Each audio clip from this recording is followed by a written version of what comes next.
Bismillahirrahmanirrahim. Assalamualaikum warahmatullahi wabarakatuh.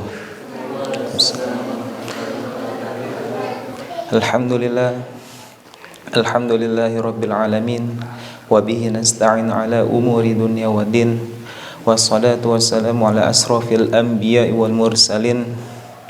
Wa ala alihi wa sahbihi wa sallim ajmain, amma ba'd. Segala puji bagi Allah yang telah menjadikan cinta sebagai jalan menuju keberuntungan dan menjadikan ketaatan dan ketundukan sebagai jalan kebenaran cinta, dan menggerakkan jiwa pada berbagai macam kesempurnaan untuk mempengaruhi pencarian dan pencapaiannya. Maha suci Allah yang telah mengelola hati sebagaimana yang dikehendakinya, dan dengan kekuasaannya Dia menciptakan manusia secara hakiki dengan hati itu karena hikmahnya. Dan Allah telah membaginya bermacam-macam dan berjenis-jenis sehingga setiap pecinta mendapatkan bagian cintanya, baik cintanya salah maupun benar. Dan setiap orang bisa merasakan kenikmatan atau kehancuran karena cinta. Dan Allah telah membagi cinta kepada orang-orang yang mencintai Yang Maha Pengasih, atau mencintai berhala-berhala, atau mencintai api, atau mencintai anak-anak, atau mencintai wanita, atau mencintai kekayaan emas atau perak, atau mencintai iman, atau mencintai Al-Quran. Salawat serta salam mari kita curah limpahkan pada Nabi besar Muhammad sallallahu alaihi wasallam. Beliau adalah hamba yang paling dekat dengannya, yang paling agung wibawanya, yang paling didengar syafaatnya, dan yang paling dicintai olehnya. Dan Allah telah memuliakan namanya, melapangkan dadanya, meringankan bebannya, dan menghinakan dan memusuhinya setiap orang yang mencelakainya. Dan apabila Allah disebutkan, namanya pun akan disebut, sebagaimana di dalam khutbah, syahadat, dan adzan. Sehingga tidak sah apabila seorang berkhutbah atau bertasyahud atau mengumandangkan adzan hingga dia menyebutkan atau bersaksi bahwa Muhammad adalah Rasul dan utusannya. Sebelum memasuki materi pada malam hari ini, ada baiknya kita mendoakan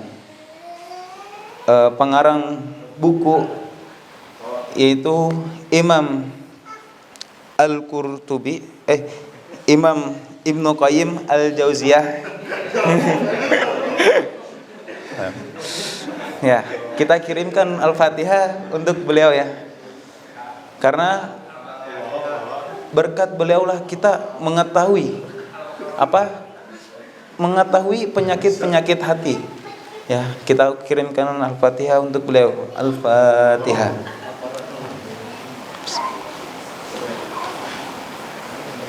Amin. Dan selanjutnya kita kirimkan Al-Fatihah untuk guru-guru kita yang telah mengajarkan kita dari kecil hingga besar. Kita kirimkan Al-Fatihah kepada guru-guru kita, baik yang telah meninggalkan kita duluan maupun yang masih ada, sehingga ilmunya bisa bermanfaat untuk kita semua. Al-Fatihah.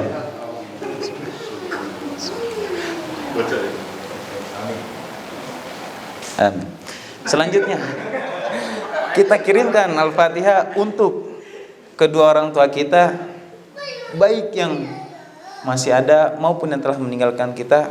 Semoga amal dan perbuatannya diterima oleh Allah, dan apabila yang masih ada orang tuanya, semoga dijaga kesehatannya oleh Allah dan dipermudah segala urusannya. Al-Fatihah.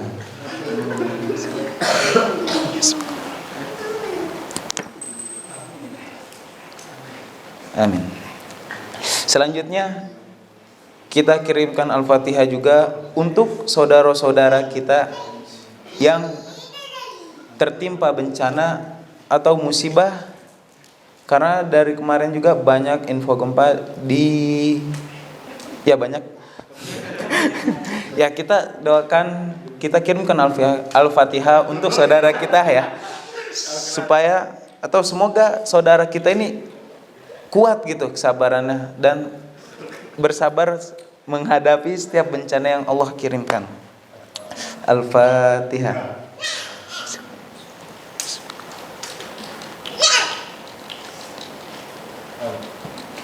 Dan yang terakhir, kita kirimkan Al-Fatihah untuk saudara-saudara kita, kerabat kita, atau kerabat kita yang sedang sakit maupun yang di luar sana yang masih butuh pencerahan. Semoga Allah berikan bimbingan padanya dan Allah sembuhkan penyakitnya.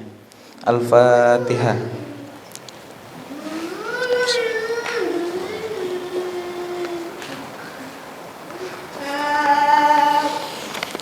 Amin. Alhamdulillah, pada malam hari ini saya akan membawakan tema ini tidak asing di telinga para balik atau mubalighah kita ini. Ya, saya akan sedikit murjaah. Yang akan saya sampaikan ini adalah apa? Ya, macam-macam perusak hati. Nah, jadi pada kesempatan kali ini di sini ada 5 macam perusak hati. Yang pertama adalah terlalu banyak bergaul, terus banyak berangan-angan, bergantung pada selain Allah, terlalu kenyang, dan terlalu banyak tidur. Dan 5 hal ini merupakan perusak hati yang paling besar. Ikhwan akhwat yang dirahmati Allah, bahwa hati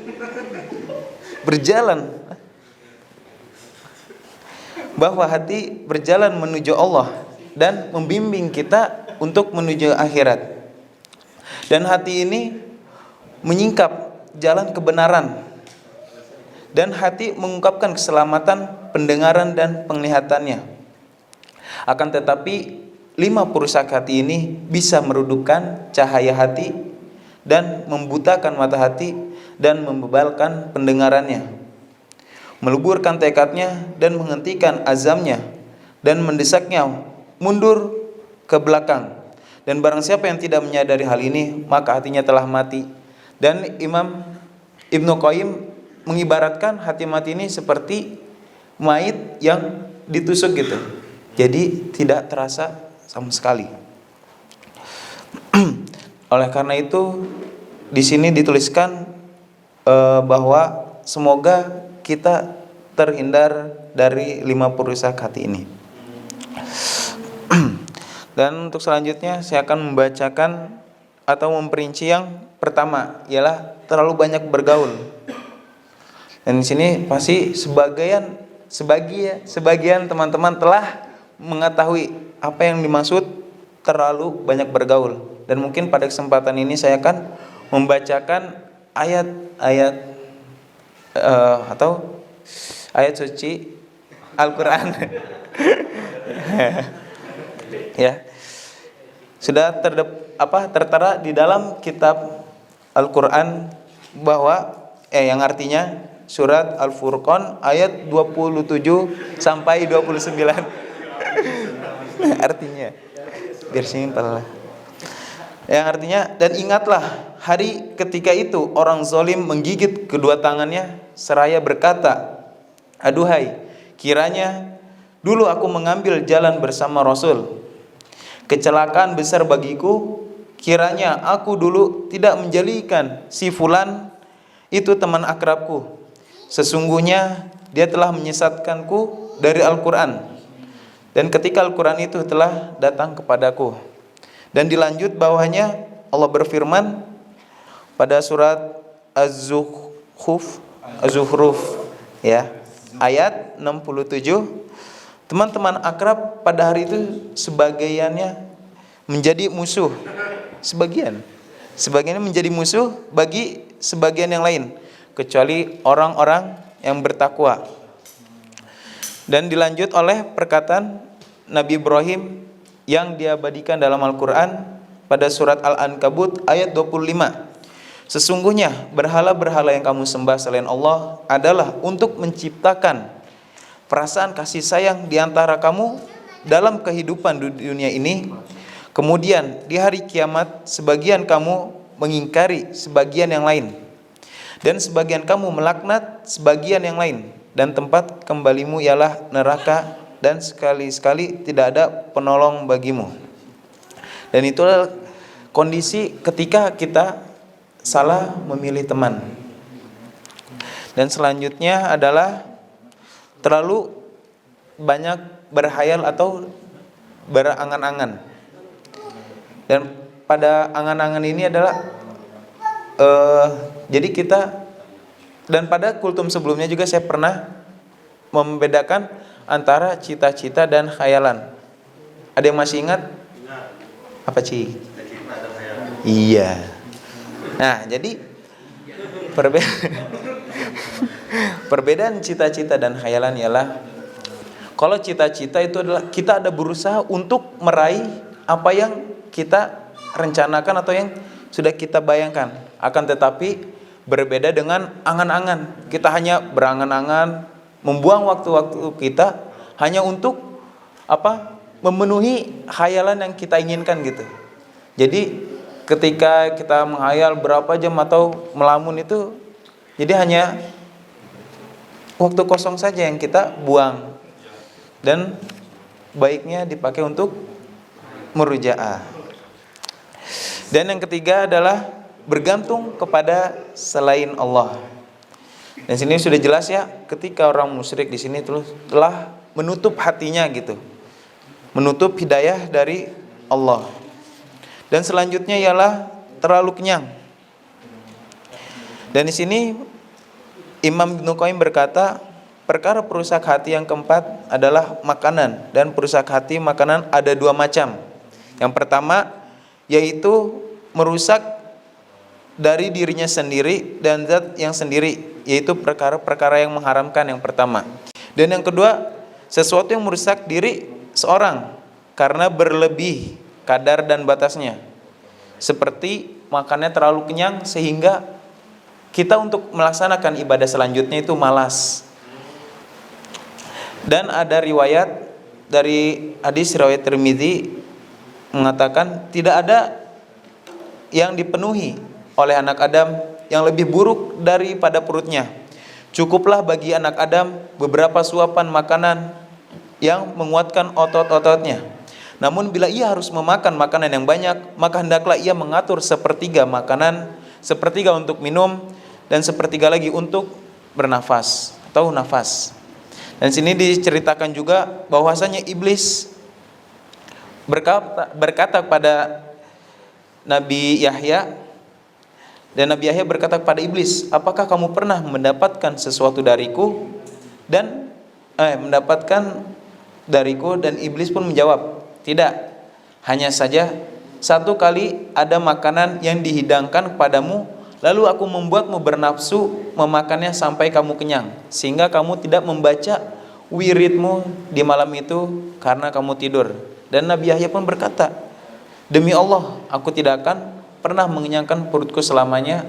Dan iblis pun menjawab, dan aku tidak akan pernah menasihati anak Adam selamanya. Dan yang terakhir adalah terlalu banyak tidur. Dan penulis di sini mengatakan,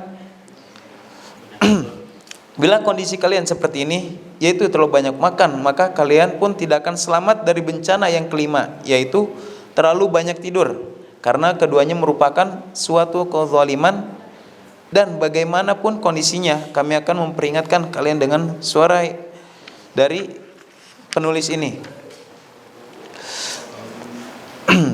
Dan terlalu banyak tidur di sini adalah perusak hati yang paling fatal dari menurut Imam Ibnu Qayyim ini ya. Bahwa banyaknya tidur ini kita banyak menyita waktu yang bisa kita manfaatkan.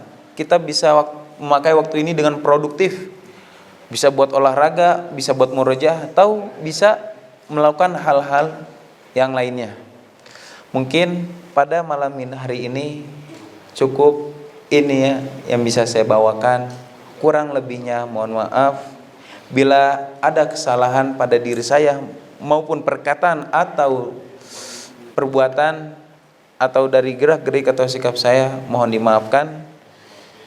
Billahi taufiq wal hidayah. Assalamualaikum warahmatullahi wabarakatuh.